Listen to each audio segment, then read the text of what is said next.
He had everything. He had multiple wives. I don't know, thousands of wives. So I was reading a book. It has 12 chapters, was it? More or less. Let me double check how many chapters there are. 12. There are 12 chapters in the book, and that book was written by a king. And the first chapter of the book, the king was like, vanity, vanities, all is vanity. King is the richest man, is the richest king I've ever lived. And he had everything.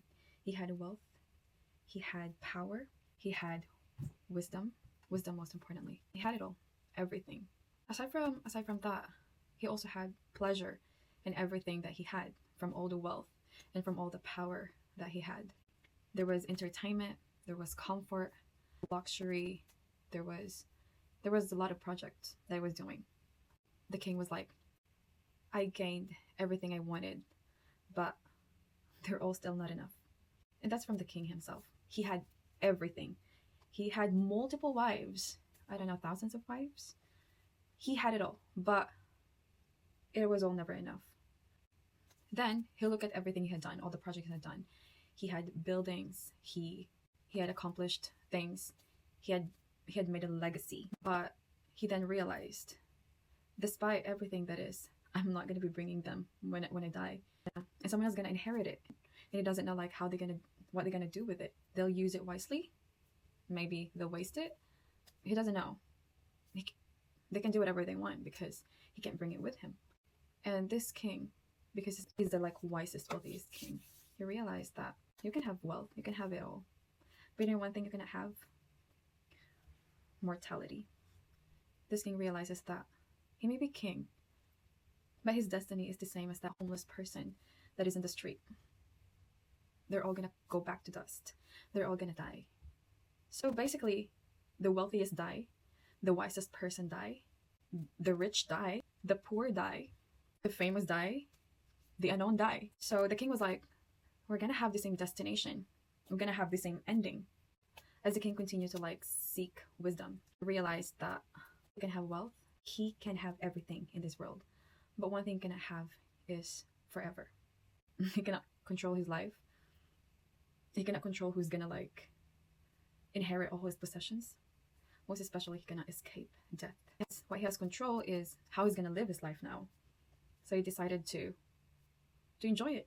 Enjoy the food you have, enjoy the work, laugh more, celebrate, be grateful for what you have. You enjoy it all. Not because like these things last forever, but because they're gifts.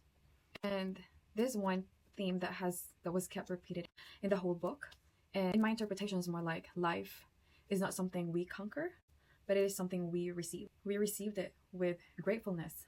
And for the king, he concluded that that's the best gift we have ever received, our lives, and how we can have control over it, and how we can decide what we do with it. It took him a lot of seeking and a lot of wisdom for him to realize that everything is vanity. That's why I treat this life differently. The biggest idea here is everything under the sun is temporary. They're not lasting. So don't make these temporary things your main goal. Like being rich. Maybe you want to be rich because you want to enjoy this with the people you love. But while doing it, enjoy it with the people you love as well, because you don't know when you're going to die. Like literally. You might be like working on it and not paying attention to the people you love because you want them to enjoy wealth with you later on, but then you were not able to like get there, which is quite a tragedy, but sometimes it's reality of life. Some part in that book, the king was like, what kind of meaning are we going to be getting from all these earthly desires and earthly things? And he also responded to himself saying like, not much. This king also said, but when you put God into the picture, your reality or your perspective changes. Your life changes. These temporary things right now, you will not look at them as temporary. You will look at them as gift. And what is a gift? A gift is meant to be treasured and enjoyed. Time doesn't look like just time anymore. We look at it as though it's precious. At the last chapter, after this king has been wrestling with life, his conclusion was, fear God and keep all his commandments. This is our purpose. This is our duty. And if we seek his kingdom first, everything will be given to us. And that's how you can live a fulfilling kind of life.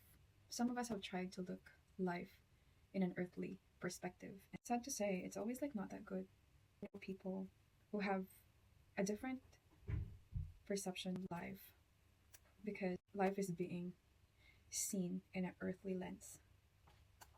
So yeah, try a different lens and probably we can see clearly. So if you guys want to know which book it was and which king it was, but I think some of you also know who the king I'm talking about is, I will write it down on the description. Feeling vlogger, I'm very new in vlogging, but I feel so happy like sharing all my thoughts about what I had read. It's good to read, but you know what's better than reading? Finding the truth, because the truth will set you free. Thank you for watching.